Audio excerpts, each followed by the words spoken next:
Okay guys, welcome back. B is for boost. So as you can see, once I turn this light on to make you see a little better, you'll see it got hit hard and it actually pushed it right back. It did break the intercooling pipe, I'm going to assume. It did break the rad, the oil dipstick, and the slip joint on the exhaust fell off, which I'll show you, and the back hot side pipe is completely destroyed. So this is going to be fun. Now, the only tricky part about this whole thing is we need to save this harness. Yay.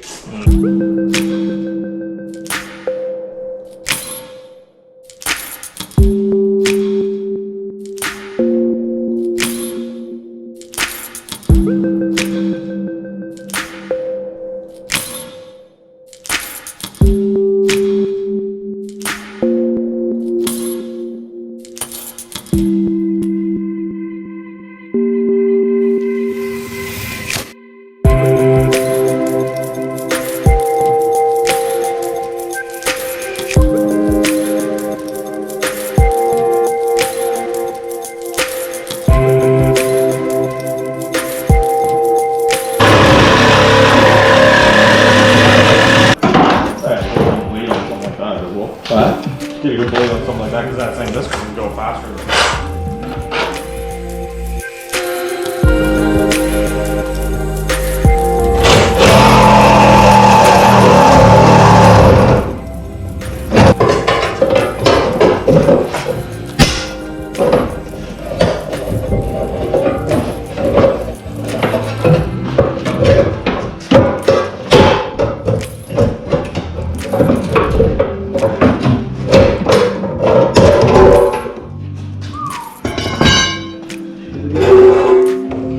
Okay, so what Jeff is going to be doing is we're taking the front upper intake manifold off to try to get access to the rad.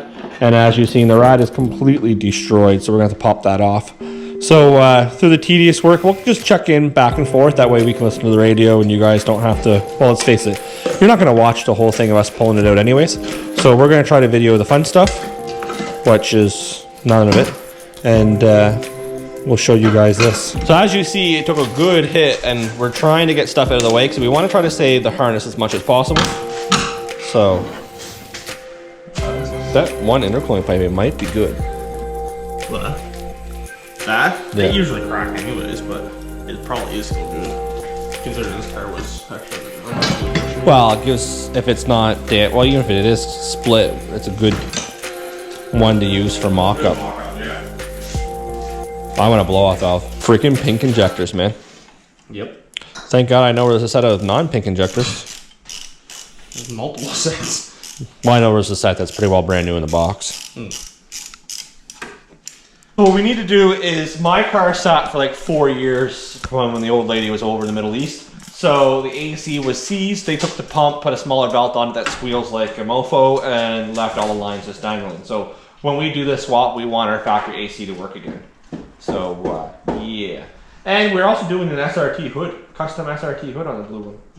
We're just full of so many projects, we don't know what to do.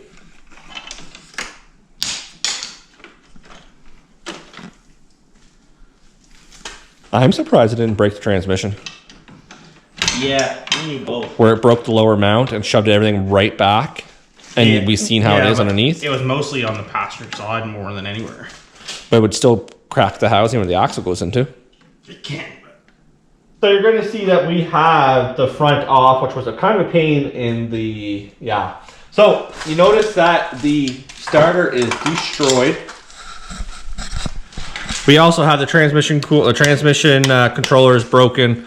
That starter is like mangled. Power steering pump, obviously, which we know, which we could use off mine. I'm pretty sure this is bent in, but it will give us one to make. It's also smacked on the side. Oh yeah, we'll show that later. I'm not climbing under the car the way this is on right now. And it did break. Jeff has the light. It did break the lower mount. Look what it did to the K-frame. That's just not like, broke, that's destroyed. And then it bent it way up. Yeah. So. I think what I'm going to do is cut here. Yeah, and these wires can go up now, and then you can literally cut that out. Yeah. Because then we could just take the AC pump off, and then it's out of the way while we're pulling. Well, we're going down with it, aren't we? Shouldn't be. Yeah, but Yeah, true. Still, And then as you see down below, this is the mess that we're sitting in right now. Plastic everywhere, metal bits and pieces. everywhere, everything's everywhere. So we are saving the harness as much as possible. We are saving the harness if we need it or not. And we would rather have it just in case, and then that way we have it. So I like that these are all coming out really well. That's only because they've been soaking in oil and everything else. Okay, so we have a lot of the front end cut off, and we didn't even cut one wire. Didn't break one wire. We didn't break a I'm cable actually one surprised wire. at how good a shape the harness is in. Yeah. So we have it off. I'm gonna show you how hard this hit. So you did see that the starter broke, but look at that. Whew. And then the exhaust did slip right off right here. Look at it, how like Oh yeah. that flex joint might still be good. It's sandwiched right in. Yeah. Look at it. They're cheap off Amazon. And then it literally bent all this too. Yeah. Because that it wasn't that bad when we put it in. Not at all. You want a Leaf? 5 horsepower. Sucks because this car was such good shape under here. So now we're gonna get the downpipe off. With the downpipe off, it's then time to get the motor out, and then we're gonna do the harness, the dash, because we're taking the dash harness to play it safe, and we do have to drop the tank for the fuel pump. Mind you, we are probably gonna go with a Walbro, but this is a Walbro now, so I don't know. You might be able to use your sending unit, depending on how different they are. Yeah. But we'll see when the time comes. So with the downpipe off, which was really mushroom, you're gonna take the tire off. This axle was already pulled apart from the accident, but now we're going to drop both axles and then drop this motor. And surprisingly, there's only 2 bolts holding this on. So the bottom bracket is broken.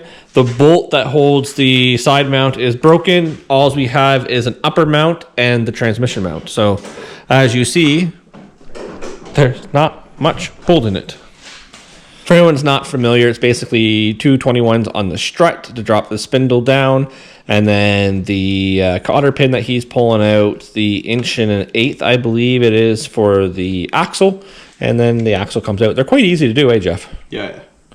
Unless you get one that's really rotten in there, and I've had it happen that it takes a lot of heat. But we're going to try our Milwaukee gun to see how well this Milwaukee gun works. Because that looks like it's original. I guarantee it is. It's almost worth that $600 price tag. Actually, That was on sale. that was your price because they're like, how much are they? $1,000? Yeah. For the kit? Yeah. Seen that coming.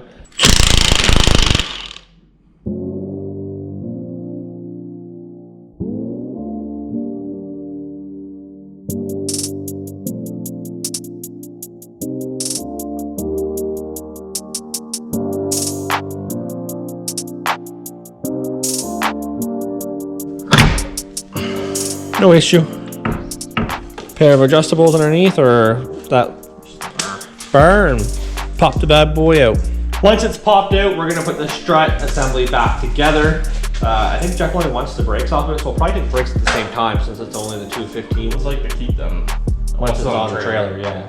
We want to leave it as a roller so we can push it on the trailer and then be done with it. So we'll probably still take the brakes off now. That's one less thing to do on the trailer since it's on the hoist. You know what?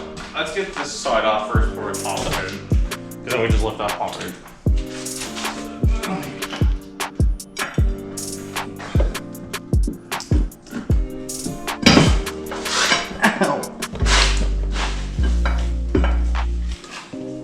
So what we did was undid the 2 top mounts, the transmission mount and that mount, and now we're just going to push the car back.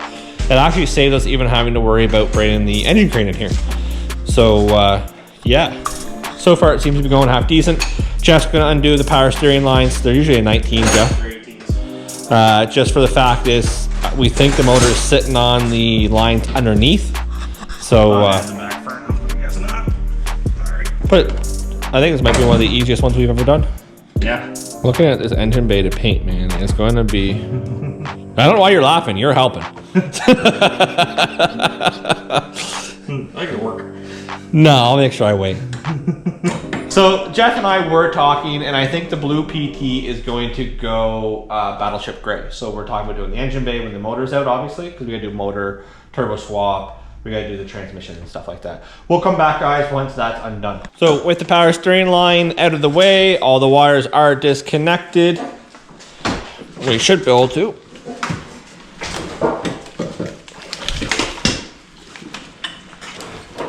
There. And that gives us enough room to open up the doors because Jeff wants all the black interior for his girlfriend's car. It's like a two-tone beige gray because it's 06. And I want the front seats and the dash just to play it safe, just in case we need to change the rear or the engine harness or the fuse panel harness. We're going to pull it just to play it safe. That way we have it. So, not bad. Jeff broke the fucking... You guys seen that, right? You just broke the freaking jack. Yeah, I just broke it. Yeah, well, to do that harness, the dash has to come out because if it's like the Neon, it's going to be the three clips right under the dash. So once the dash is, and the center console, or not the center console, the column's already half down. Yeah. And there's no wheel on it, so you can literally just pull it out now. Yeah. So it shouldn't be that bad. We're not going to show you that part, guys, just because it's dark in there. It's black leather interior, black interior. You're not going to see much. So we're going to do that. When we're done, we'll review what we did, what we plan on doing. The rear disc brakes are still going to come off. We'll show you that because he's going rear disc on his second gen Neon. And obviously he wants e-brake cables like he mentioned. So we are on our way for the turbo PT Cruiser. And like everything I do on a limb, we are going S256 PT Cruiser. What do you think, Jeff? Should we? I'm just gonna say it. What? I'm just gonna say it. Yeah, we're doing it. So only because we have to upgrade the turbo on the black SRT, which was already long planned. So we're gonna take that turbo from that and put it on this. So S256, we already got that return line, which is a bunch of my stuff. So we already got a return line and stuff. We already got the 1000cc injectors out of the black car because it has bigger ones already. Yeah. So we already have everything. All we need is a downpipe. We already have the intercooler and cams. Will be a 256 on a stock motor. Yeah. But I do have a set of Crane. Is it 14 or 16 that I'm supposed to be getting? Maybe I should talk to him. I can't remember what you said. Yeah. 14. Anyways, guys, we'll be back. Okay, so as you see, the interior is completely gutted out of this car. There is no dash, there is no front seats because they're going into the PT convertible, and we are pulling the rear harness just to play it safe. Unsure if we're going to use it, but we're doing it.